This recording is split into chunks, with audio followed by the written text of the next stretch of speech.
അപ്പോൾ എല്ലാവർക്കും എൻ്റെ അടുത്ത ഒരു പ്രഭാതത്തിലോട്ട് സ്വാഗതം. അപ്പോൾ നമ്മളിന്ന് മാണ്ടലയിലെ 2ാമത്തെ ദിവസമാണ്, മ്യാൻമറിലെ 3ാമത്തെ ദിവസം. അപ്പോൾ ഇന്നത്തെ പ്ലാൻ എന്ന് വെച്ച് കഴിഞ്ഞാൽ ഇന്ന് ഇവിടുത്തെ സ്ഥലങ്ങളൊക്കെ ഒന്ന് കാണാം. അത് കഴിഞ്ഞിട്ട് 5 മണിക്ക് നമുക്ക് യാങ്കൂൺ, നമ്മൾ വന്ന് ഇറങ്ങിയ സ്ഥലം, അതായത് യാങ്കൂണിലേക്ക് ട്രെയിനാണ്. നമ്മൾ ഓൾറെഡി ഇന്നലെ ടിക്കറ്റൊക്കെ പർച്ചേസ് ചെയ്തു. അപ്പോൾ നമുക്ക് ഇന്നത്തെ കാഴ്ചകൾ കണ്ടിട്ട് ഒരു 4 മണിയാകുമ്പോഴേക്കും ഹോട്ടലിൽ തിരിച്ചെത്തുന്നുള്ള രീതിയിൽ നമുക്ക് പ്ലാൻ ചെയ്യാം. ഇപ്പോൾ രാവിലെ ഏകദേശം ഒരു 7:30 നമുക്ക് ബ്രേക്ക്ഫാസ്റ്റ് കഴിച്ചിട്ട് വണ്ടി റെൻറ്റിനെടുത്തിട്ട് നമുക്ക് ആദ്യം വുഡൻ ബ്രിഡ്ജ് എന്ന് പറഞ്ഞിട്ടൊരു ലോങ്സ്റ്റ് വുഡൻ ബ്രിഡ്ജ് എന്ന് പറഞ്ഞിട്ട് ഒരു സ്ഥലമുണ്ട്. അപ്പോൾ അവിടേക്ക് നമുക്ക് ആദ്യം നീങ്ങാം. അപ്പോൾ ഭക്ഷണം കഴിക്കാൻ ഞാൻ പോവാം.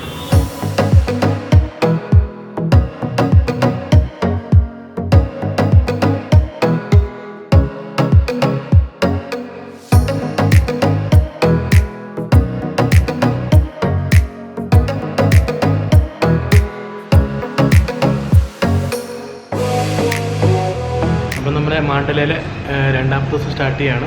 നമ്മളൊരു ഓട്ടോമാറ്റിക് വണ്ടിയൊക്കെ എടുത്തു, നമ്മുടെ GoPro ഒക്കെ ഫിക്സ് ചെയ്തിട്ടുണ്ട്. അപ്പോൾ മാണ്ടലൈ ടൗണിൻ്റെ കാഴ്ചകളും അതേപോലെ റൂട്ട് കാഴ്ചകളെല്ലാം ഞാൻ കാണിച്ചു തരാം. അപ്പോൾ നമുക്ക് ഇവിടുന്ന് സ്ട്രെയിറ്റ് നമ്മുടെ വുഡൻ ബ്രിഡ്ജിലേക്ക് പോകാം.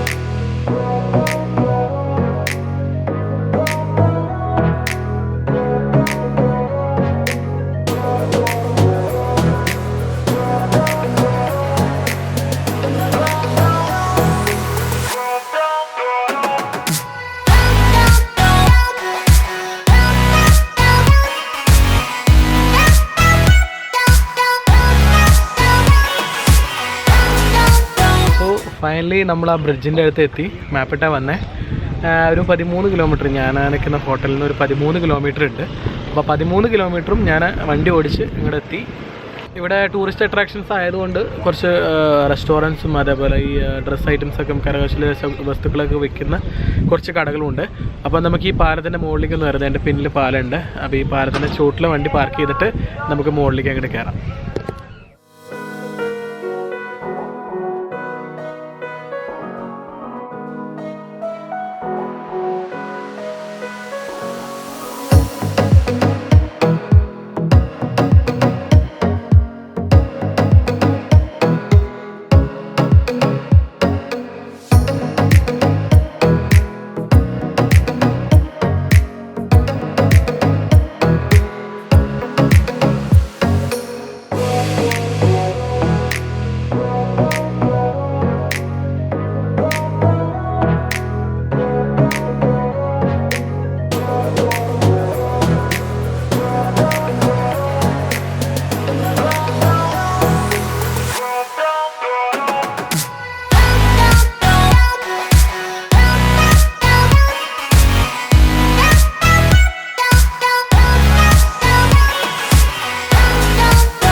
നല്ല കാറ്റാണ് ഇവിടെ. ഇവിടെ രാവിലെ സൺറൈസും സൺസെറ്റും കാണാൻ ഭയങ്കര ഭംഗിയെന്ന് കേട്ടെ. സൺറൈസിന് നമുക്ക് ഇവിടുന്ന് എത്താനുള്ള ഒരു ബുദ്ധിമുട്ടുള്ള കാരണം നമ്മൾ സൺറൈസും സൺസെറ്റും നമുക്ക് കാണാൻ പറ്റുന്നില്ല. പക്ഷേ ലോകത്തിലെ ഏറ്റവും വലിയ ഫുഡ് ബ്രിഡ്ജ്, കേൾക്കാൻ പറ്റുന്നുണ്ടോയെന്ന് അറിയില്ല, കാറ്റുണ്ട്. ലോകത്തിലെ ഏറ്റവും വലിയ വുഡൻ കൊണ്ടുണ്ടാക്കിയിട്ടുള്ള ബ്രിഡ്ജാണ് ഈ ഒരു ബെയിൻ ബ്രിഡ്ജ് എന്ന് പറഞ്ഞിട്ട്. ഞാൻ കാറ്റില്ലാത്ത സ്ഥലത്ത് ബാക്കി പറഞ്ഞു, ഭയങ്കര കാറ്റ്.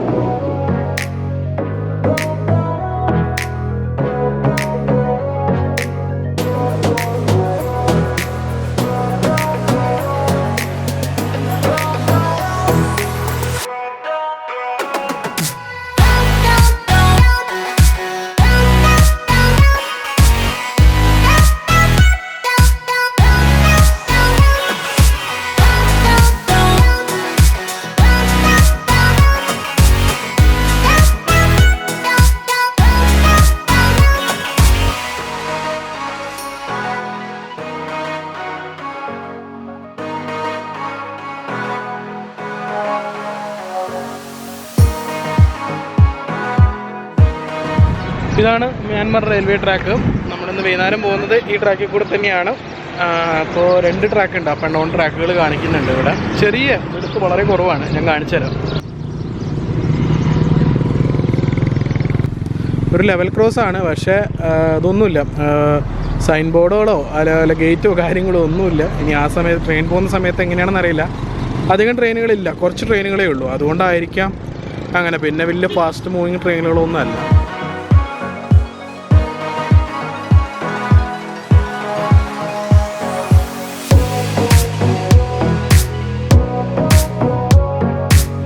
ശരിക്കും ഇവിടെ മെയിൻ ഹൈവേയിൽ ബൈക്ക് അലവല്ല. സെപ്പറേറ്റ് റൈറ്റ് സൈഡിലൊരു സബ് റോഡുണ്ട്. ആ റോഡ് എടുത്ത് വേണം പോകാൻ. ഞാൻ പോകുമ്പോൾ അടിച്ച് ഞാൻ ഹൈവേയിൽ പോയായിരുന്നു. പക്ഷെ അപ്പോഴെനിക്കൊരു സംശയം തോന്നിയായിരുന്നു, ബൈക്കുകളൊന്നും ഹൈവേ കാണുന്നില്ല, പക്ഷേ റൈറ്റ് സൈഡിലെ റോഡിൽ കൂടെ പോകുന്നു.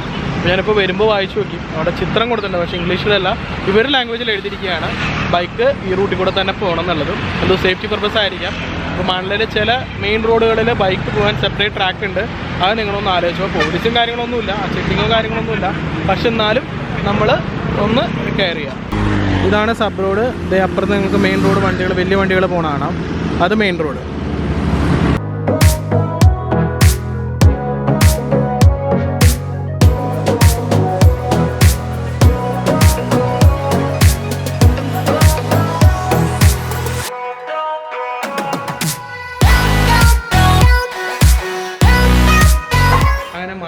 അടുത്തൊരു സ്ഥലത്താണ് വന്നിരിക്കുന്നത്. പുറത്ത് ചെറിയ വച്ചയുണ്ട്, അത് ഞാൻ എന്താണ് പറഞ്ഞുതരാം.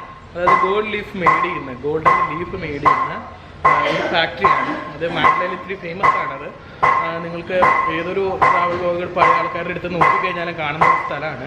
അപ്പോൾ അവിടെ ഞാനും വന്നിട്ടുണ്ട്. എനിക്ക് തോന്നുന്നു മലയാളത്തിൽ ഇങ്ങനെ ഒരു ഇത് ഇവിടെ ആരും വന്നിട്ടില്ല തോന്നുന്നുണ്ട്, അറിയില്ല. അപ്പോൾ ഞാൻ ഇതിൻ്റെ കാഴ്ചകൾ ഞാൻ കാണിച്ചു തരാം.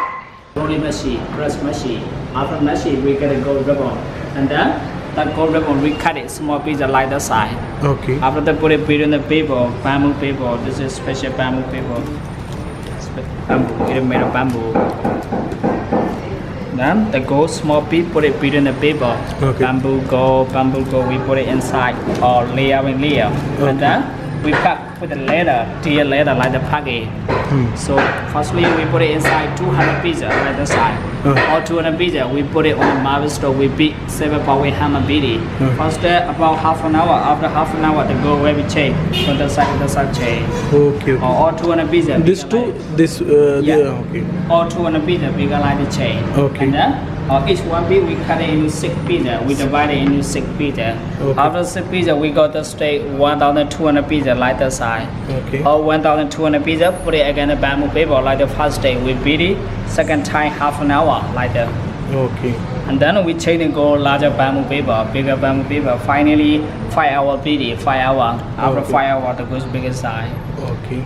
Half an hour, 5 hour. All together 6 hour beat it. 6 Okay. hour. After 6 hour,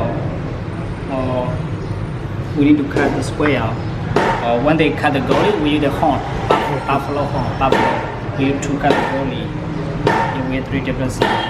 Okay. This is 24 karat. Yeah, we use 24 karat pure gold. Okay. Cool. And ആദ്യത്തെ സെക്ഷനിൽ 24 കാരറ്റ് ഗോൾഡിൻ്റെ ഷീറ്റ് എങ്ങനെ ഉണ്ടാക്കാനാണ്.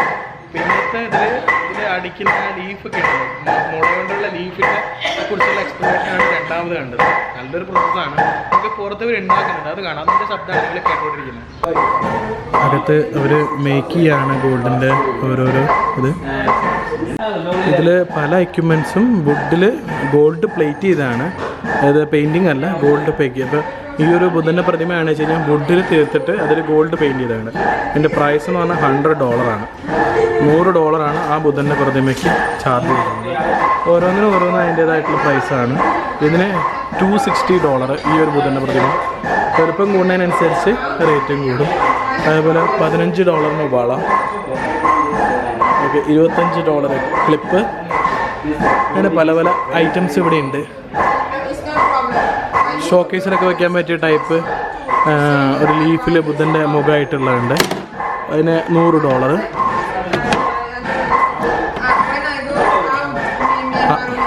ഗോൾഡിൻ്റെ ഷീറ്റ് ഇവർ കട്ട് ചെയ്തുകൊണ്ടിരിക്കുകയാണ്. പ്ലേറ്റിങ്ങിനും കാര്യങ്ങളൊക്കെ ഉള്ള എല്ലാം ഇവിടെ തന്നെയാണ് മേഡ് ചെയ്യുന്നത്.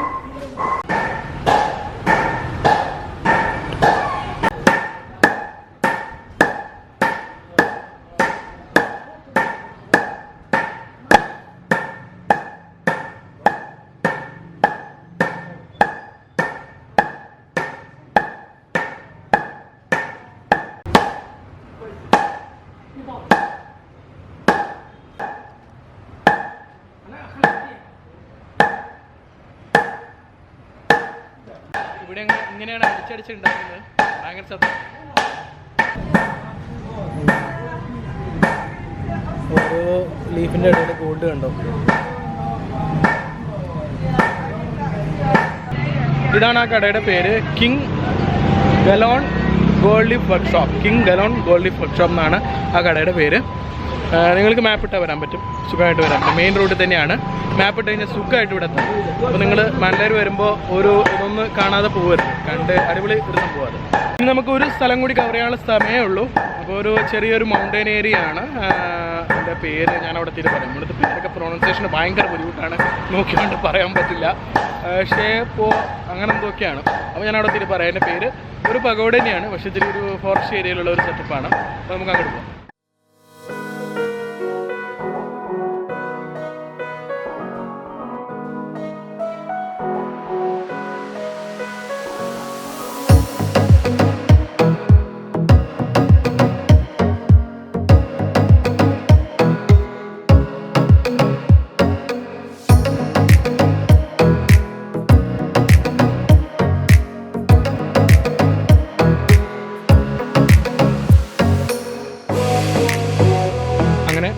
അടുത്ത സ്ഥലത്തെത്തി. അതായത് ഞാൻ പറഞ്ഞ ആ ഒരു മൗണ്ടൻ്റെ മുകളിലുള്ള ഈ സ്ഥലത്തിൻ്റെ പേര് ഷൂ താങ് പായ് പഗോഡ. പ്രൊണൗൺസിയേഷനൊക്കെ ശരിയാണോ എന്ന് ദൈവത്തിനറിയാം. കാരണം ഇവിടുത്തെ പ്രൊണൗൺസിയേഷനൊക്കെ ഭയങ്കര ബർമീസ് ലാംഗ്വേജിലായതുകൊണ്ട് ഭയങ്കര ബുദ്ധിമുട്ടാണ്. അപ്പോൾ ആ ഒരു സ്റ്റൈലായിരിക്കും. അപ്പോൾ എന്തെങ്കിലും തെറ്റുണ്ടെങ്കിൽ ക്ഷമിക്കുക. അപ്പോൾ ഷൂ താങ് പായ് പഗോഡയുടെ മുകളിലേക്ക് നമ്മൾ കയറാൻ പോവാണ്. ഇവിടെ ലിഫ്റ്റ് സൗകര്യം കാര്യങ്ങളൊക്കെ ഉണ്ട്, കിട്ടുമെന്ന് നമുക്ക് നോക്കാം. എൻ്റെ ബാക്കിൽ നല്ലൊരു വ്യൂ ആണ്. തിരിച്ചു വന്നിട്ട് ആ വ്യൂ കാണിച്ചു തരാം. ലിഫ്റ്റില്ല, അപ്പുറത്ത് എസ്കലേറ്റർ ഉണ്ട്. അപ്പോൾ എസ്കലേറ്ററിൽ പോകാനാണ് പറഞ്ഞത്. നമുക്ക് എസ്കലേറ്ററിൽ പോയി നോക്കാം. ഈ മുകളിലത്തെ പഗോഡ കാണാൻ വേണ്ടിയിട്ട് ലിഫ്റ്റ് വർക്ക് ചെയ്യുന്നില്ല, എസ്കലേറ്ററും വർക്ക് ചെയ്യുന്നില്ല. അവിടെ സ്റ്റെപ്പ് കയറി പോകണമെങ്കിൽ ഏകദേശം നമുക്കൊരു 20 മിനിറ്റ് അരമണിക്കൂറോളം എടുക്കും മുകളിൽ കയറി പോകാൻ. അത് കഴിഞ്ഞ് തിരിച്ച് വരുമ്പോൾ 10 മിനിറ്റ് അങ്ങനെ എടുക്കും. അവന് മുകളിൽ ഞാൻ നോക്കിയപ്പോൾ ഫോട്ടോസ് നോക്കിയപ്പോൾ ചെറിയൊരു പഗോഡ മാത്രമേ ഉള്ളൂ മുകളിൽ. ഇവരാൾക്കാർ പ്രാർത്ഥിക്കാൻ വേണ്ടി പോവാണ്. അപ്പോൾ നമുക്ക് മുകളിൽ പോകുന്നത് ഒഴിവാക്കിയിട്ട് നമ്മളിപ്പോൾ ഒരുപാട് പഗോഡകൾ കണ്ടില്ലേ, തായ്ലാൻഡായിട്ടും ബഗാനിലായിട്ടും മാൻഡ്ലയിൽ ഒരുപാട് കണ്ടു. ഇനി വീണ്ടും ഇത് കാണാൻ വേണ്ടി സമയം കളയാതെ നമുക്കിവിടുത്തെ സിറ്റി വ്യൂ കണ്ടിട്ട് പതുക്കെ താഴേക്ക് പോകാം. ഇതാണ് മാൻഡ്ലേ ടൗണും അതേപോലെ മാൻഡ്ലയുടെ മലകൾ നിരകളൊക്കെയുള്ള നല്ലൊരു വ്യൂ പോയിൻ്റ്. തിരിച്ചിറങ്ങുന്ന വഴിക്കും കുറേ വ്യൂ പോയിൻറ്റുകളുണ്ട്. അപ്പോൾ നമുക്ക് അവിടെയൊക്കെ ഒന്ന് നിർത്തി വീഡിയോ എടുത്ത് പോകാം.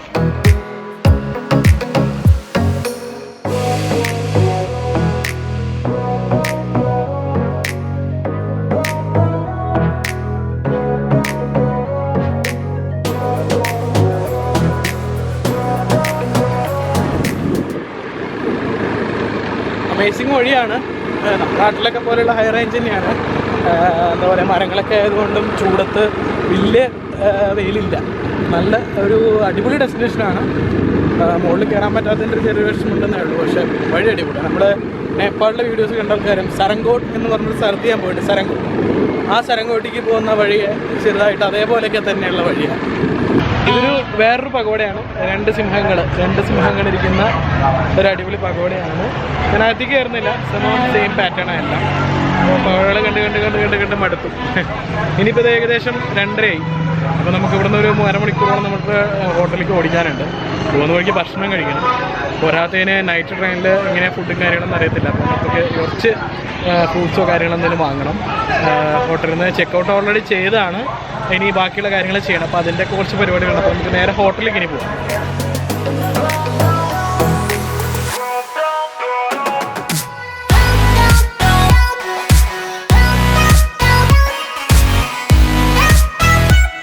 നമ്മുടെ ഹോട്ടലിൻ്റെ അടുത്തുള്ള ഒരു റെസ്റ്റോറൻറ്റിൽ നിന്ന് ഒരു ഫ്രൈഡ് റൈസ് മേടിച്ച് കഴിക്കാൻ പോവാണ്. കുറച്ച് ഫ്രൂട്ട്സും കാര്യങ്ങളൊക്കെ മേടിച്ച് നമ്മൾ ട്രെയിനിൽ കയറി. മണി 3 അപ്പോൾ 4 മണിയാകുമ്പോൾ നമ്മൾ ഹോട്ടലിൽ നിന്ന് ഇറങ്ങണം. അപ്പോൾ ഭക്ഷണം കഴിച്ച് തൊട്ടടുത്ത് തന്നെ ഹോട്ടൽ ഒന്ന് കുടിച്ചിട്ട് നമുക്ക് ഇറങ്ങാം. അങ്ങനെ ഇവിടുന്ന് ഭക്ഷണം കഴിച്ച് നമ്മൾ ഇറങ്ങി. ഇനി നമുക്ക് കുറച്ച് ഫ്രൂട്ട്സോ അല്ലെങ്കിൽ പഴമോ അങ്ങനെ എന്തെങ്കിലും വാങ്ങിച്ചിട്ട് പോവാം.